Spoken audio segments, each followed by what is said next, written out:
Welcome to Beyond the Type, the podcast where we explore personality type, communication, and the beautifully messy and sometimes complicated human experience. I'm Sandy Swanson, communication and relationship coach, here to help you better understand yourself and others so you can thrive in all areas of life. Let's get into it. Hey everyone, Sandy here.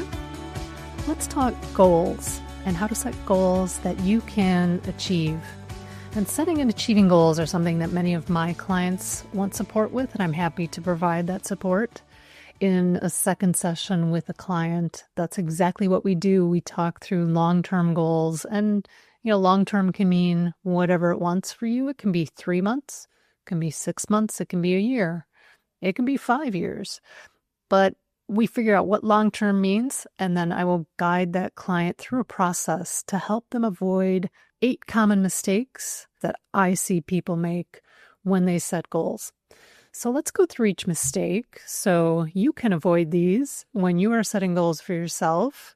I invite you to grab a pen and paper and jot these down so you can refer to them when you're working on setting new goals in the future. And just to bring it back to the Enneagram, at the end of this podcast, I'll also go through each type, each Enneagram type, and specific challenges each type has when it comes to setting and achieving goals. So let's get into it. So the first mistake I see when people set goals is that too many goals are set. So when I help my clients with those long-term goals or intentions, I tell them no more than 3 goals, no more than 3. So some common examples of goals are losing weight, being less reactive. Maybe you want to change your job, go down a new career path. Maybe you want to learn a new language. Maybe you want to communicate better, spend more time with kids. Maybe you want to adopt a pet, to get a dog or a kitten. And that right there, that's a lot. So more is not better, especially if you are investing in a coach. Really think about what you need their support with. So more is not better. Funnel it down, focus. More is not better. I'm going to say that again. More is not better. Even just having 1 goal is sometimes plenty. So no more than 3. Don't set too many goals. So the second mistake I see people make is that the goals they set are just not meaningful. So when I help clients, I always ask them, what is important about this goal to you? So connect your goals to your values and what is important to you. So a couple examples. I want to walk more. So that's a goal. So I can keep up with my kids and engage with them in their physical activities and games. So the kids are very important in this scenario. So keep that in mind when you're setting goals. Another example, I want to be more positive so I can get my blood pressure down so I feel better overall, so I'm more healthy. Again, connecting to what's really important to you. Mistake number 2. So mistake number 3 is that goals are not specific enough, they're not measurable, and they're not realistic. So many of you have probably heard of SMART goals. This is creating a goal that is specific, measurable, actionable or attainable, realistic, and time-bound, time-sensitive. So we're going to focus on being specific, measurable, and realistic in this mistake number 3. So walking more is not specific enough. So being more positive when things go wrong is not specific enough. So walking 10,000 steps a day is more specific. However, walking 10,000 steps a day by the end of 2 weeks may not be realistic if you are currently the world record holder in the couch potato Olympics. So maybe instead of walking more, the goal is I will be walking 5,000 steps every day at the end of 3 months. So maybe that's more realistic. You have to look at where you are now, where you want to be. What's realistic? Then get specific. And if we think about that other goal I mentioned, being more positive when things go wrong, what does being more positive even mean? So how do you measure that? And yes, I always strive to measure the intangible with my clients' goals, because doing the inner work is where I shine as a coach, helping my clients with that sometimes not so obvious inner work of feeling a different way, moving through the world in a different way. But here's how to measure and be specific with that one about being more positive when things go wrong. So you might say, I will notice when I'm thinking of all the things that might go wrong, and then choose to focus on the positive instead. I will feel less tension in my shoulders as a result. Right now, that tension is about an 8 out of 10, 10 being the worst. And I will get that number down to a 5, because 1 is not realistic right now, by the end of the year. I'm recording this in the summer, by the way, so it gives us about 6 months. So here's a hot tip.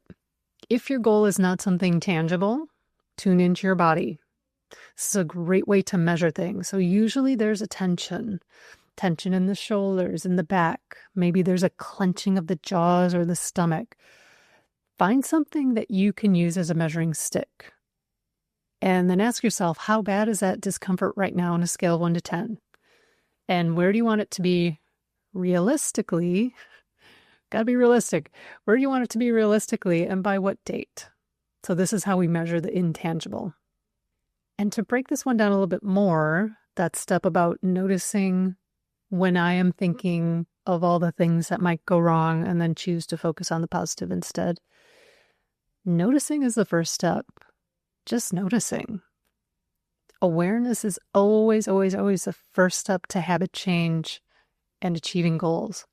So, you could stop right there. I will notice when I'm thinking of all the things that might go wrong.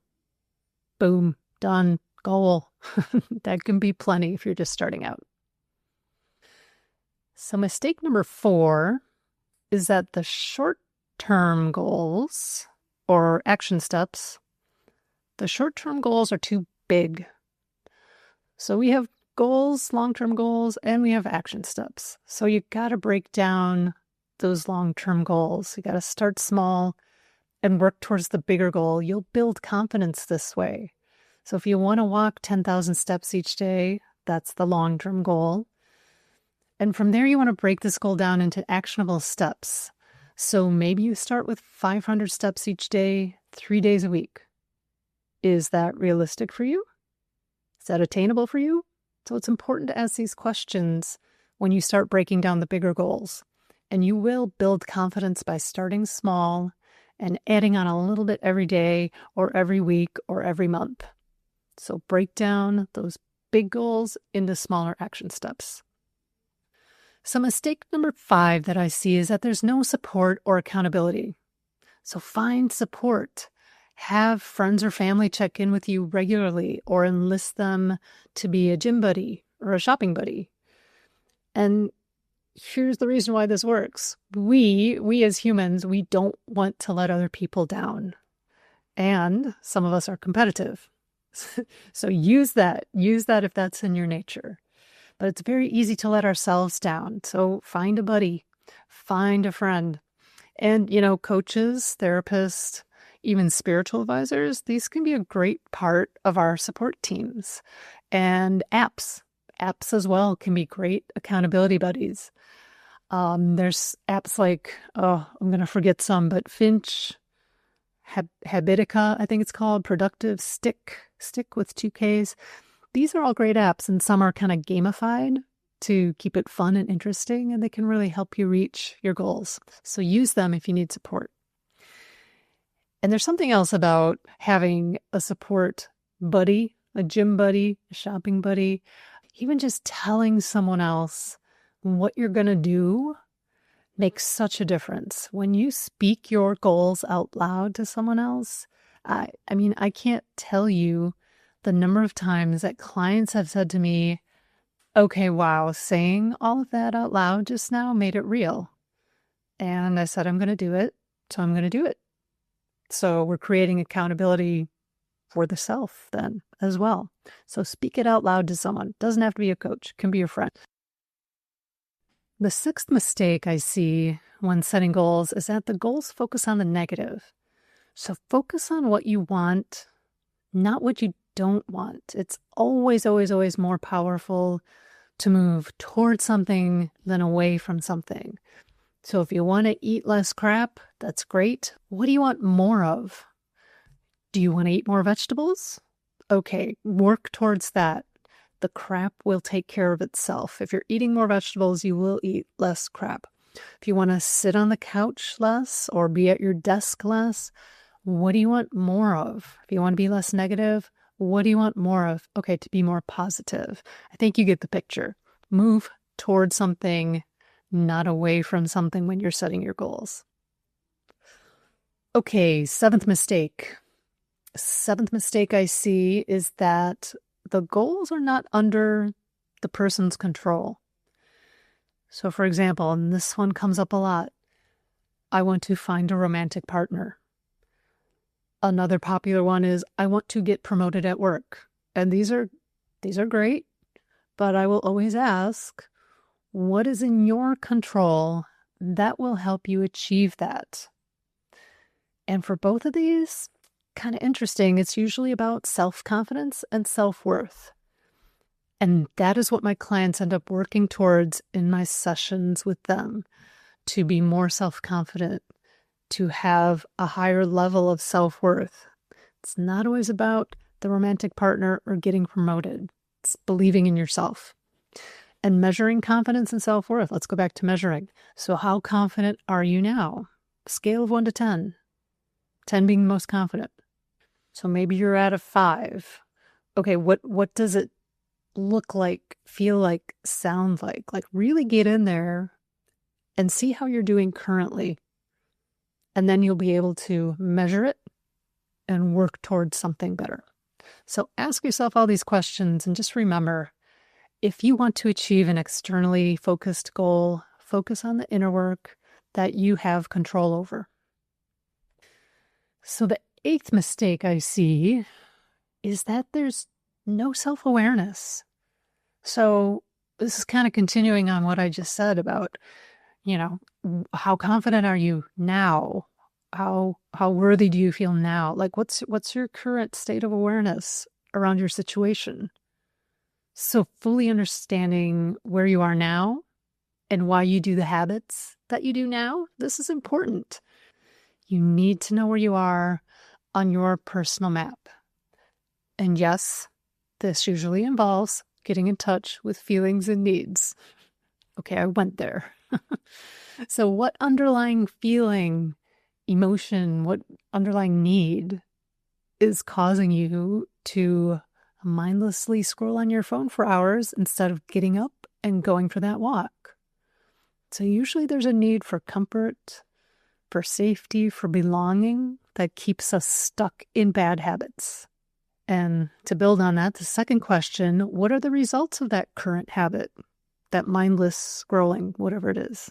And here's where it gets juicy, because the result doesn't always fulfill the need. If we take a really close look, maybe in the moment it does, but not long term. So doom scrolling ultimately usually makes us feel like crap, doesn't make us feel better. It can be helpful to ask your future self what benefits you have gotten from your current habits. So think about yourself 10 years from now. You are your future self. So ask yourself, how did that doom scrolling, sitting on the couch, sitting at your desk, staring at a computer instead of going for a walk, how did being more negative instead of more positive help you? How did it help you become the person you are now in the future? So be curious about your current habits and what you're getting from them. You have to know where you are now if you want to go somewhere else. Got to know where you are on the map.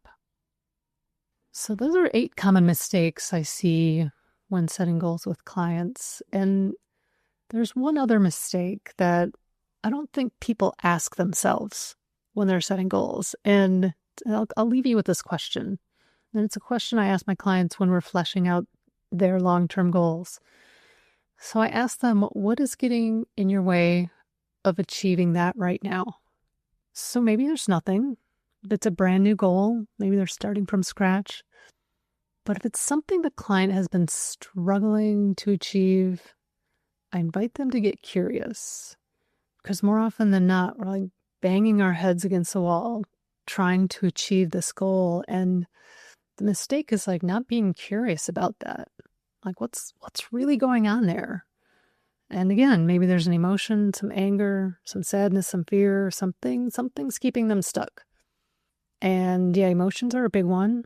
When this comes up, I will always work with my clients to get those emotions unstuck because stuck emotions can really hamper efforts to get what we want in life. I work a lot with somatics and the body because we hold everything in our bodies. I talked earlier about the tension in the shoulders, the clenched jaw, like that came from somewhere. What are you holding on to? What's going on? What's getting in your way of achieving your goal? And, we're talking about emotions. I do want to say, no, I am not a therapist. So if there is trauma, deep trauma that needs to be processed, yes, a licensed professional is the best support there. And I have many clients who work with both me as a coach and they have a therapist as well. Yeah, let's talk Enneagram. So when it comes to the Enneagram, each type might have special challenges when setting goals. So let's just go through each of the 9 types and briefly touch on what those challenges might be.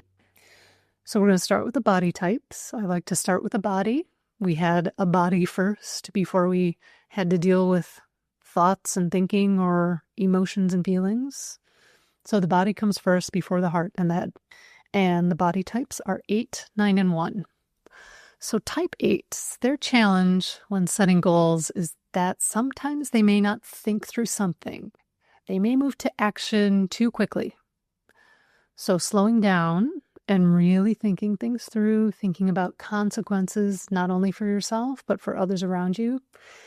I invite clients who lead with this 8 energy, which can be very forward moving. It can be very fast, very direct. I invite them to slow down and take some time to think things through. So type 9's challenge can be just getting started. So connecting to a future vision or the why, as we call it, quote unquote, why you're doing any of this, going back to what's important, what do you value? Connecting to that vision is really, really important for type 9s to get started. And also focusing on the positive can really help this type move forward. What are the benefits? Type 9s are naturally a very positive type. They're part of the positivity triad. So what are the benefits? Focus on those, especially if it's something they're not excited about, like a new diet or cleaning their garage. Think about the benefits. Think about the future vision. So type 1's challenge can be perfectionism. They want to do this goal right. They want to do it correctly. They want to be good. So it's important to, measure small steps, write down what you've learned from things that did not work so well, and to reframe these imperfect journeys. They're learning and reflection points. And keep measuring so you can see success over the long term. Type 1s, it's really hard for them to see that they've made success because they do strive to be perfect at times. Okay, let's move to the heart types. Types 2, 3, and 4. Type 2's challenge is that they're so used to focusing on other people that it might be hard to really focus on themselves to achieve their goals. So yeah, there's a lot of people pleasing. Boundary setting is very hard for these types. So when I coach them, I try to get really clear on like what could get in your way, what challenges could show up. It might be other people. So what happens when other people get in the way, when they try to take your time, when you so naturally want to give of your time. So yeah, turning the camera back on the self, camera 1 we call that. This is really hard for people who lead with this energy, type 2. So type 3's challenge when setting goals, actually, this type is very good at setting goals and achieving goals. And when I do typing interviews, this is kind of a differentiating question from type 3 and most of the other types. I ask, what's your experience of goals? Type 3s love goals. And I also ask, what's your experience of failure? Type 3s don't fail, which is bizarre, but that's how they see themselves. They're all about goals, achieving goals, doing the thing, moving on to the next thing. So their challenge is kind of the opposite of everyone else. Their challenge is to rest, to actually stop chasing goals for once in their lives, to take some time to look inward instead of always achieving the next thing and the next thing and the next thing. Type 3s can think that their image and their accomplishments are who they are, which couldn't be further from the truth. So allowing time to slow down and just be instead of do, this is so very important for people who lead with this energy. So type 4's challenge, kind of like type 9, it might be getting started and actually doing the thing to get into those smaller action steps. Type 4s might wait until they feel right, until they feel like the time is right, until they feel up to it. I invite type 4s to just do it anyway, even if they don't feel 100% like the time is right. Just do it anyway, even if you don't feel like it. Okay, on to the head types. Types 5, 6, and 7. So type 5s, along with type 9 and 4, it is so hard for them to get started. These 3 types are in the withdrawing stance, which I'll speak to in another episode.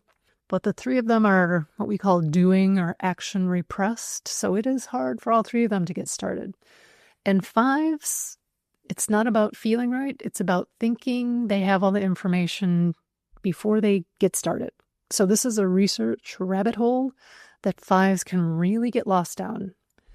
And 5s have a need to be seen as competent. This is really important to them to see themselves as competent so that others see them as competent.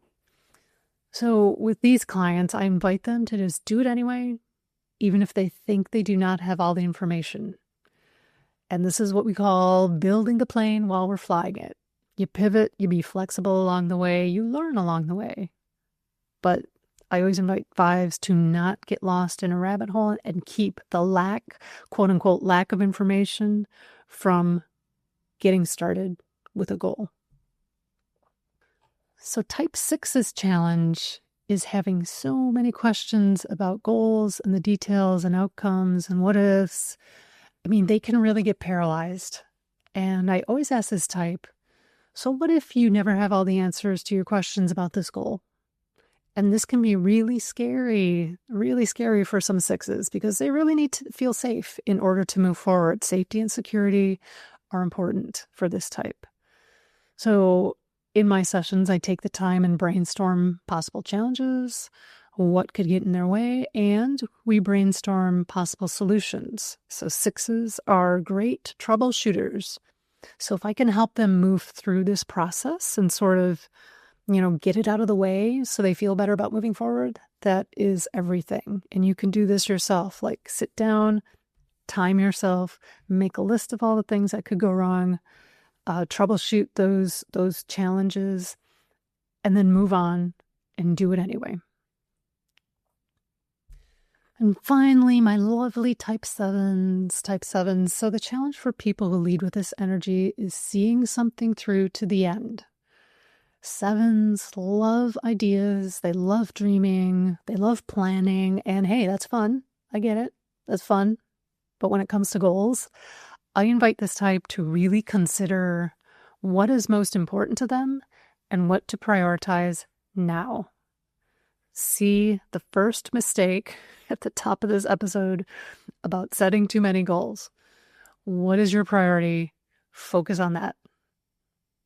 So those are some of the challenges for each of the 9 Enneagram types. I'm curious if you see yourself in any of those challenges, any of those types. Even if you don't know your type, curious what you think. And one last thing to consider when setting goals is to be gentle and kind to yourself. So think about how you would speak to a friend or a loved one. Speak to yourself that way with love and compassion. And if you're ready to set goals and create long-lasting habits, I invite you to schedule a complimentary call with me at swansoncoaching.com. You can go there to learn how I may be of support. And I'll leave that link in the show notes as well.